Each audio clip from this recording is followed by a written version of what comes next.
말씀을 보겠습니다. 로마서 16장 21절에서 27절까지 말씀입니다. 나의 동역자 디모데와 나의 친척 누기오와 야손과 소시바다가 너희에게 문안하노라.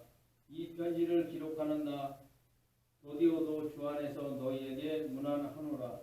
나와 온 교회를 돌보아주는 가이오도 너희에게 문안하고 이 성의 재무관 에라스도와 형제 구아도도 너희에게 문안하느니라.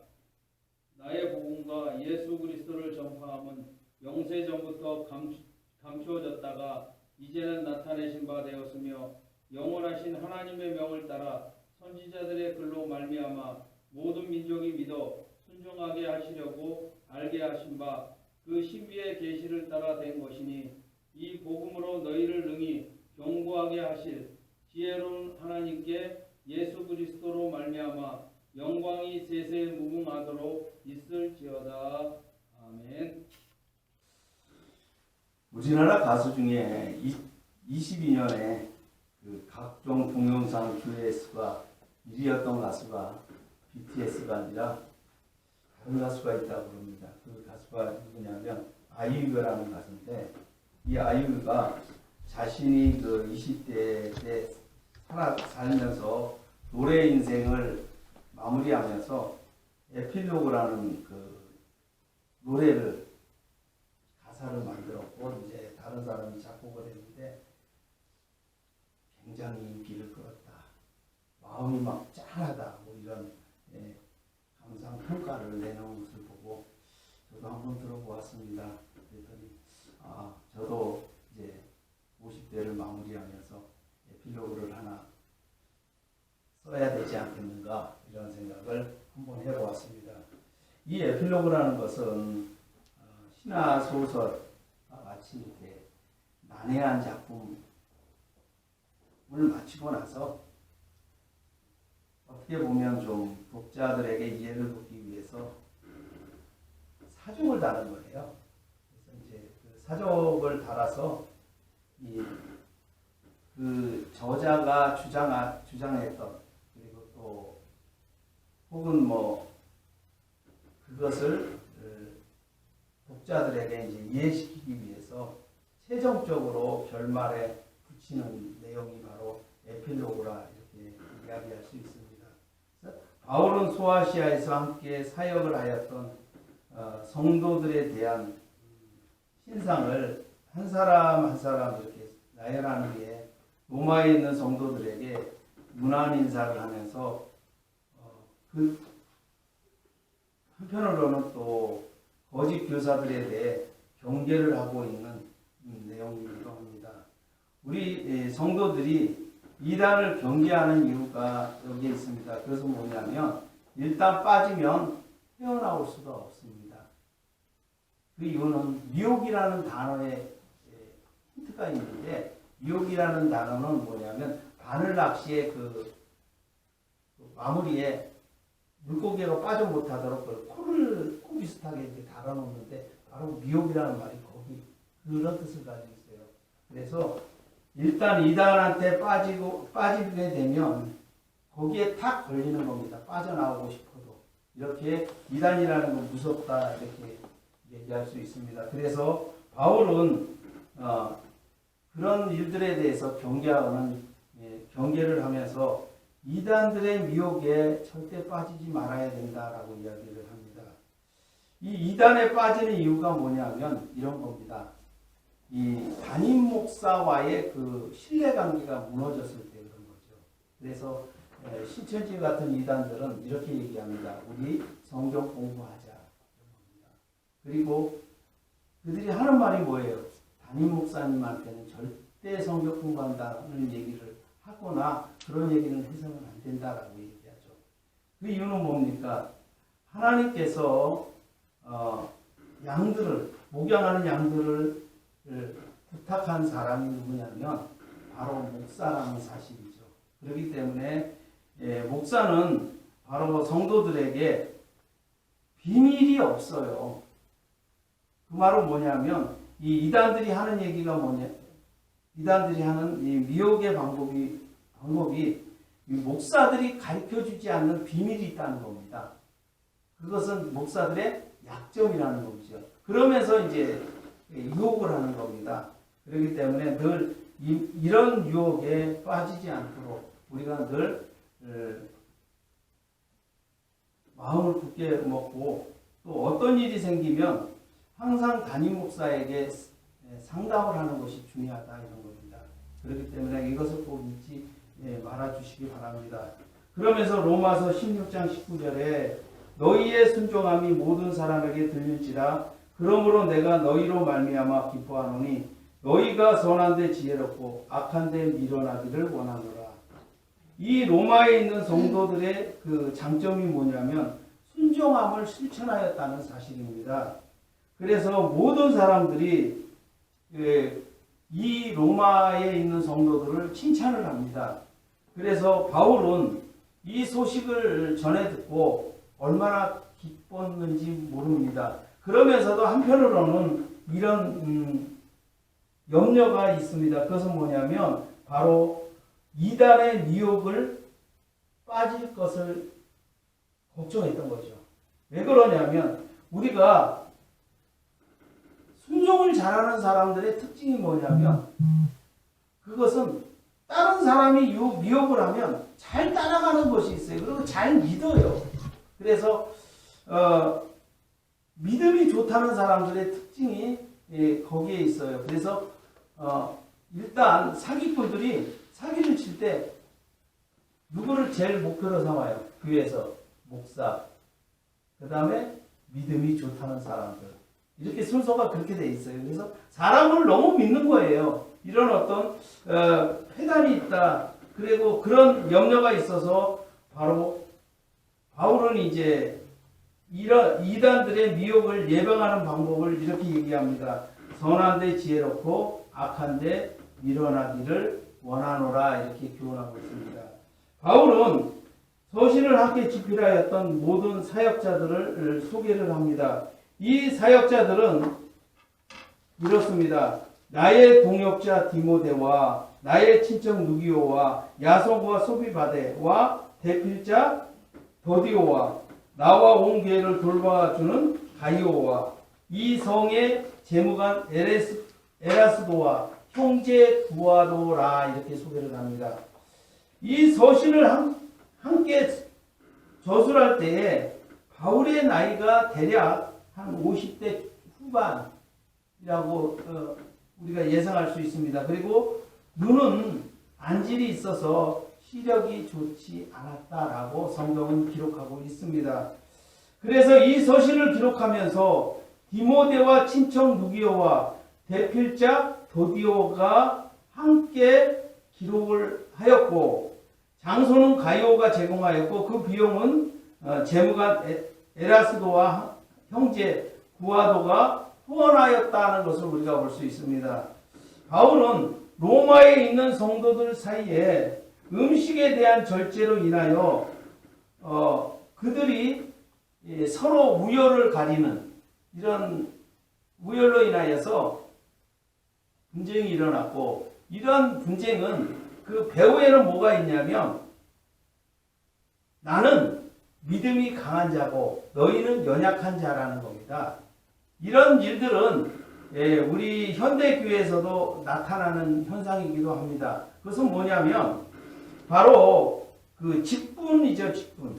직분이라는 것이 목사, 장로, 권사, 안수집사 이렇게 내려갑니까? 근데 이런 직분이 서열적인 것이 아니라는 겁니다. 그래서 우리는 늘 서열을 세우기를 좋아해요. 그래서 수직 상하관계 이렇게 얘기를 합니다. 그러나 바울이 지금 얘기하고자 하는 것이 뭐냐면 수직 상하관계가 아니라 수평적 평등관계라는 거죠.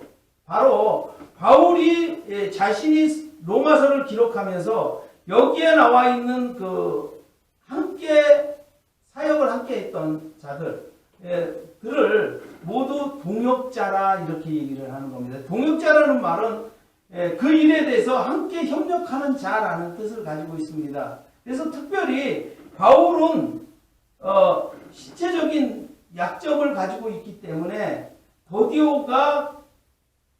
디모데가 그 일을 하였고, 그 밖에 뭐 재정적으로 돈이 많이 들 수밖에 없는 이유가 거기에 있어요. 재정적인 이유가 이 서신을 기록할 때 양피지로 하기 때문에 그렇습니다.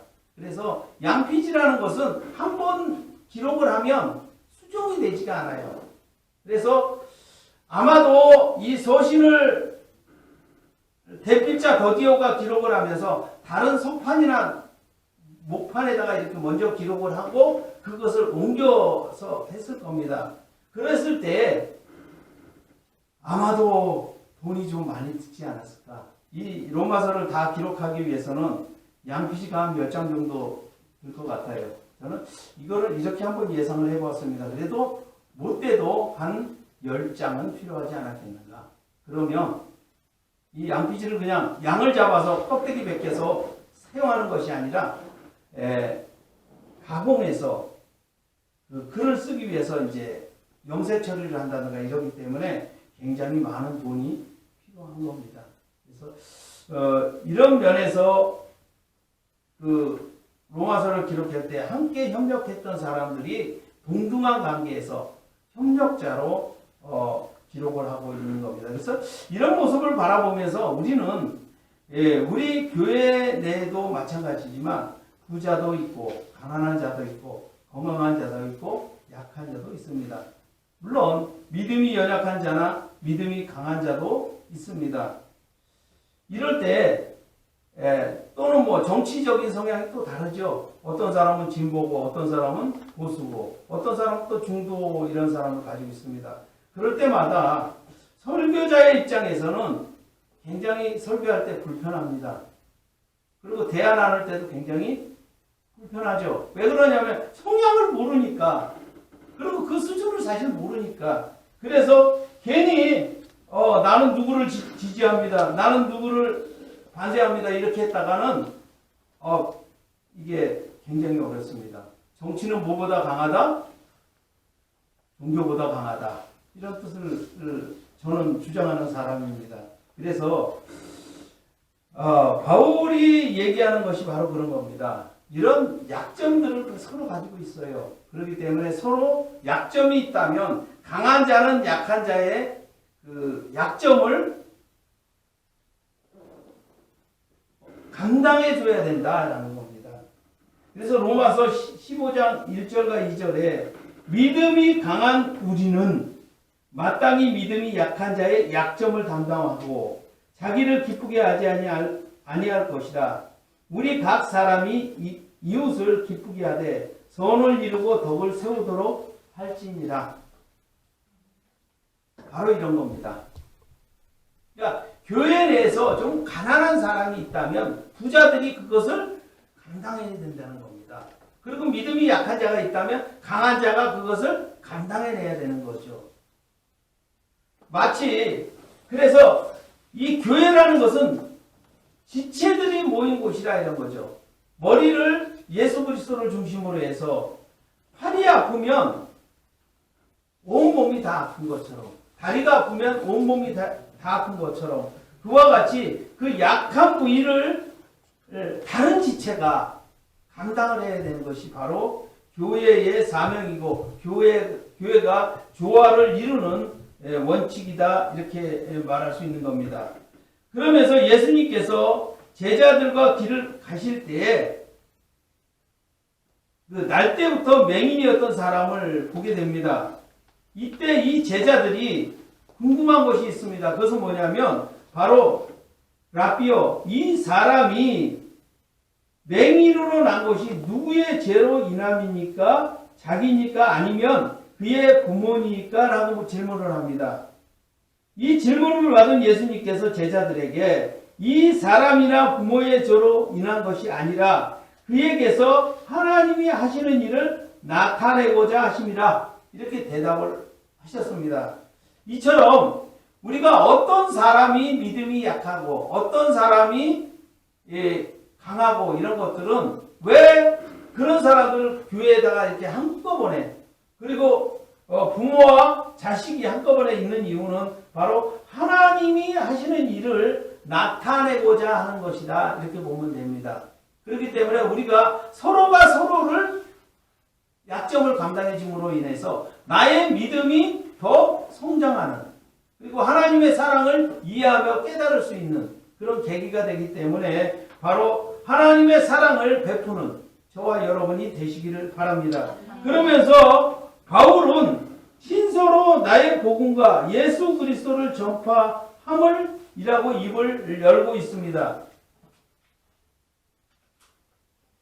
바울은 다메섹 도상에서 부활하신 예수를 만납니다. 그곳에서 자신을 사도로 부르시고 이방인에게 예수 그리스도를 전파함을 위한 사명을 받습니다. 그때 그에게 부활하신 예수 그리스도께서 그에게만 특별히 계시하신 말씀이 있다는 겁니다. 바로 이것이 나의 복음이라 이렇게 얘기를 하는 겁니다. 무슨 뜻이냐면 이 당시에는 아직 그 성경 66권이 완성이 되지 않은 시기예요. 그래서 사도들에게만 특별히 하나님의 그 놀라운 계시, 비밀의 계시를 말씀하시고 그 계시하신 말씀을 너희가 실천에 옮기라고 얘기를 하는 겁니다. 바로 그래서 바울은 자신에게 그 계시하신 말씀을 나의 복음이라 이렇게 얘기하는 겁니다. 그래서 우리가 잘못 착각하면 나의 복음이야? 예수 그리스도의 복음이 아니고 좀 약간 좀 건방진 거 아니야? 이렇게 생각할지 모르지만 그것이 아니라 나에게 주어진 사명을 이제 특별하게 자신이 받았다는 겁니다. 다른 사람은 알지 못하는 특별한 계시라는 겁니다. 그래서 바로 그것을 이야기를 하는 겁니다. 그러면서 그때 받았던 그 나의 복음이 뭐냐면 예수 그리스도를 전파하는 것이다. 이런 거예요.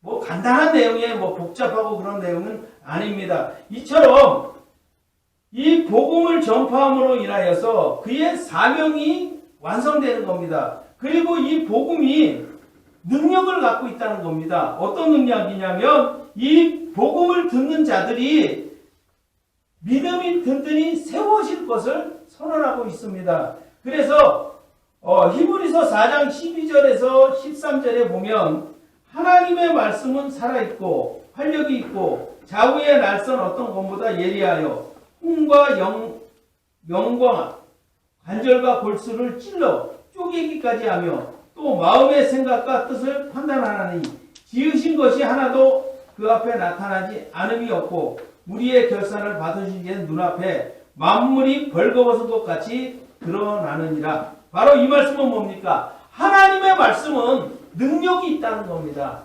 살아있다는 거죠. 그렇기 때문에 우리의 그 영혼과 골수, 온 육신을 다 바꿀 수 있다는 거예요. 변화될 수 있다는 것을 이야기를 하고 있습니다. 그래서 바로 바울은 복음의 능력을 이야기를 하고, 복음이 곧 뭡니까? 말씀이라는 거죠. 말씀이 뭡니까? 예수 그리스도로 연결되는 겁니다. 그래서 말씀으로 우리가 이 세상을 변화시킬 수 있고 사람을 바꿀 수 있는 겁니다. 그래서 이 복음을 바로 바울이 전파하는 일에 최선을 다하고 있다, 이런 내용을 가지고 있습니다. 그래서 하나님께서 모든 민족에 대한 구원은 영세 이전부터 감추어져 있었다. 그래서 하나님의 계획이 세월이 흐르면 수종이나 발전하는 것이 아니라 그 근원이 창조 이전에 있었다라고 얘기를 하고 있습니다. 우리는 착각하는 것이 이런 거예요. 우리의 계획은 어떻습니까? 나이가 먹으면 먹을수록 바뀌죠, 자꾸.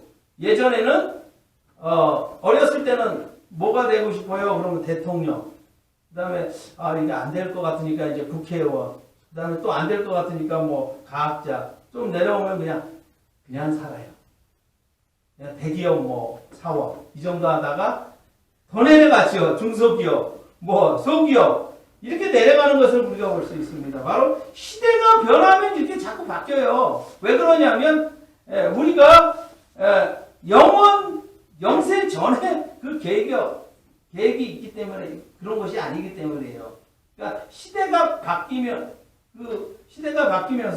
이렇게 변화하는 이유가 거기에 있는 겁니다.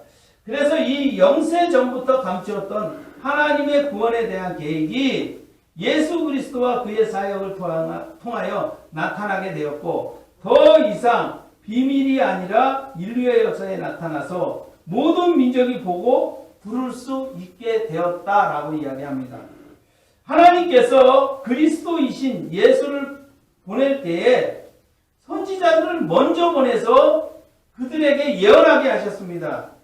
그러나 유대인들은 이 선지자들이 예언했던 내용들을 이해하고 보지를 못했다는 거죠. 그래서 예수 그리스도가 이 땅에 오셨을 때 유대인들의 모습은 어때요? 아니라는 겁니다. 메시아가. 그리스도라는 말은 메시아의 헬라적 표현입니다. 그래서 이 사람들이 왜 배척을 하는가? 그것은 바로 그들에게 율법을 주셨기 때문에 그래요.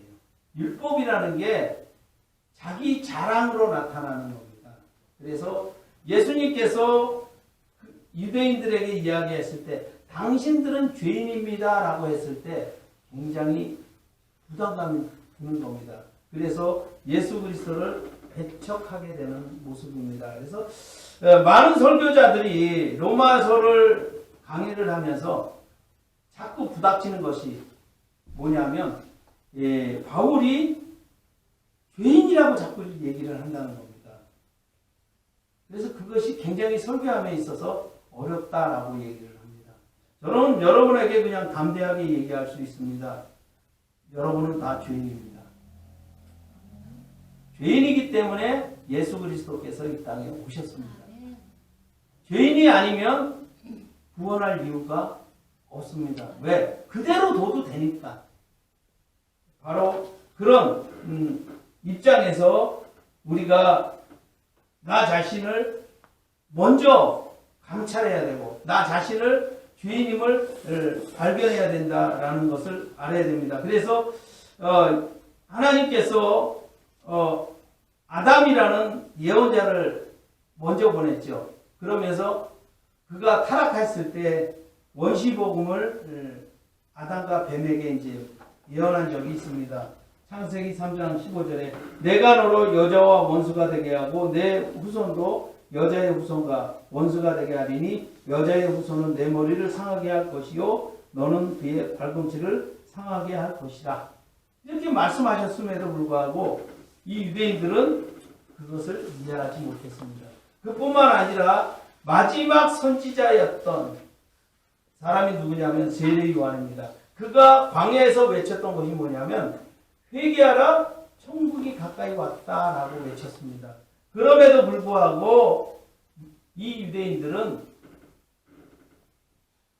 예수를 받아들이지 못하고 배척했던 모습입니다. 그래서 그들은 영원 흉보를 받을 수밖에 없는 그런 존재가 되었다는 사실을 우리가 알 수 있습니다. 이것이 바로 하나님의 계획이었다는 겁니다. 바울은 자기가 받았던 그 특별한 계시를 알고 있었고 그것이 뭐냐면 모든 민족이 구원하시는 비밀이라는 겁니다. 이 모든 민족을 구원하였고 영세전에 작정하셨던 하나님께서 그리스도로 말미암아 영광이 세세무궁하도록 있을지어다라고 마치는 이유가 거기에 있습니다. 우리는 성경을 보면서 이런 생각을 해봅니다. 왜 유대인들이 예수를 배척했는가라는 겁니다. 그것은 하나님의 계획에 있었다는 겁니다. 그리고 그 복음이 누구에게로 넘어온 겁니까? 이방인에게 넘어왔다는 사실이죠. 그래서 바울이 유대인들에게 복음을 전할 때는 배척을 하죠. 그러나 이방인들은 어떻습니까? 아주 스폰지처럼 영접을 하는 것을 우리가 봅니다. 그래서 이 복음이라는 것은 유대인들에게 눈과 귀를 막아버렸고 이방인에게는 복음이 눈과 귀가 열려있기 때문에 그것을 받을 수 있었다 이런 겁니다. 이 모든 민족을 구원하려는 것이 바로 영세전에 작정하셨던 예수 그리스도를 통한 구원의 여정이라 이렇게 얘기할 수 있어요. 그리고 이것이 바로 하나님의 영광을 위한 것이다라는 겁니다. 계속해서 얘기하지만 하나님의 영광 이렇게 얘기하면 그것은 어떤 일에 대해서 뭐 찬양하고 박수치는 이런 일이 아니라 하나님께서 명령하신 사명에 대한 것을 완성을 하여 그것이 하나님께 영광을 돌리는 거죠. 하나님의 이름을 높이는 것이다 이렇게 얘기할 수 있습니다. 이것이 바로 영원토록이라는 겁니다. 영원토록 이어진다는 거죠. 그래서 영원이라는 말을 우리가 굉장히 중점적으로 이야기해야 되는 것이 바로 그런 겁니다. 영원이라는 것은 뭐예요? 시간과 공간을 초월하는 세계, 그리고 현재는 뭡니까?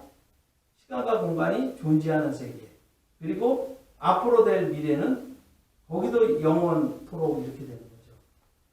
시간과 공간이 초월하는 세계. 그래서 바로 그런 세계로 우리를 인도하신다라는 얘기입니다. 그러므로 우리가 그러면 영세전에 우리에게 작정하셨던 사명도 있다라는 겁니다. 이것이 바로 나의 복음이라고 얘기할 수 있습니다. 그래서 어느 성도가 미국에 있는 리전드 칼리지의 실천신학을 가르치는 폴 스티븐스 교수에게 이렇게 질문을 합니다. 성도가 거룩한 삶을 살려면 어떻게 해야 하나요? 저 같은 평범한 성도들은 선교도 갈 수도 없고 사역자도 할 수도 없는데 어떻게 해야 됩니까? 라는 질문을 합니다. 그랬을 때 이 스티븐 교수가 이렇게 대답을 합니다. 뭐 당연한 이야기죠. 직장인이라면 회사에서 열심히 일하고 주부라면 가족을 위해 식사를 맛있게 준비하여야 하고 자동차 공장에서 일을 한다면 부품을 열심히 조립하십시오. 라고 이야기를 했답니다. 우리 모두가 다 목사가 될 수 없고 선교사가 될 수 없고 또 교회나 선교지에 가서 사역을 하는 것이 하나님의 뜻이 아닐 수도 있습니다. 라는 겁니다. 이 말은 뭡니까? 모든 사람이 목사를 하고 모든 사람이 이 바울과 같이 전도 여행을 다니면서 그것을 감당하는 것이 진정한 하나님의 뜻이냐? 라는 겁니다. 아니다라는 겁니다. 그래서 교회라는 것은 바로 그런 겁니다. 이 서신서를 작성하면서 동역자 디모데가 있었고 대필자 도디어가 있었고 또 그 재정적인 돈을 제공하였던 사람도 있었고 이처럼 각자가 맡아서 그 일을 완성해내는 거예요. 협력해서 만들어내는 겁니다. 그렇기 때문에 이것은 바로 교회의 사역자들을 수직 주종관계로 생각해서는 안 되는 겁니다. 수평 동역관계로 생각을 해야지 모든 사람이 다 동역자예요. 모든 사람이 다 같은 레벨에 놓여 있는 겁니다. 그렇기 때문에 우리가 어느 곳에 무엇을 하든지 간에 당신은 믿음이 연약한 자입니다. 당신은 믿음이 강한 자입니다. 이렇게 평가할 수 없다는 겁니다. 약한 자에게 강한 자가 그것을 감당을 해야 되기 때문에 그러는 겁니다. 그렇기 때문에 우리가 늘 교회 생활을 하면서 다른 사람을 업신여긴다는 것은 굉장히 어렵습니다. 그렇게 해서는 안 된다는 겁니다. 그리고 저도 여러분을 어떤 사람이 믿음이 연약한 사람입니다. 어떤 사람은 믿음이 강한 사람이기 때문에 어떤 사람은 부자고 어떤 사람은 가난하기 때문에 차별 대우하고 싶지는 않습니다. 저는 그런 마음이 있다면 이 교회를 저를 욕하고 떠나세요. 왜? 그런 것은 하나님의 뜻이 아니기 때문에 그래요. 그렇게 차별해서는 되지 않습니다. 그리고 여러분도 마찬가지입니다. 이런 일들로 인해서 서로 분쟁을 하거나 다툼이 일어나서는 안 된다는 겁니다. 왜냐하면 서로의 그 약점을 감당을 해야 되기 때문에 그런 겁니다. 그래서 우리 성도들은 영세전부터 작정하셨던 하나님의 사랑하심과 구속사역을 위해서 바로 예수 그리스도가 이 땅에 오셨고 십자가에 지셨다는 사실입니다. 그래서 우리를 구원하신 자들입니다. 그렇기 때문에 우리 모두는 다 하나님의 자녀입니다. 예수님도 우리를 형제로 대하기에 부끄럽지 않다고 말씀하셨습니다. 예수님도 그러셨는데 우리는 우리끼리 차별하고 부끄럽게 생각해서는 아니 된다는 얘기입니다. 그러므로 늘 이 말씀을 기억하면서 바울이 지금 로마서를 기록하고 그 로마서를 받는 사람들을 향해서 하는 얘기가 그런 겁니다. 너희가 먹는 문제로 인해서 다투거나 이러지 말라 이런 겁니다. 그것은 별로 그렇게 중요한 것이 아니라는 겁니다. 그냥 그런 좀 약점이 보이거든 그냥 넘어가세요. 그건 옳고 그른 문제가 아니라는 겁니다. 그래서 우리가 늘 이 말씀을 기억하면서 보잘것없는 것에 하찮은 것에 우리가 다투는 것을 봅니다. 중요한 그 진리에 대해서는 다투는 사람이 없어요. 그래서 꼭 기억하시면서 예수 그리스도의 은혜를 기억하며 늘 감사하는 삶을 살아가며 또한 성김과 나눔을 통해서 성도들 간에 그 기쁜 소망, 기쁜 소식 혹은 칭찬이 다른 사람에게도 퍼지는 그런 교회가 되기를 늘 기도하며 애쓰는 저와 여러분이 되시기 바랍니다. 기도하시겠습니다.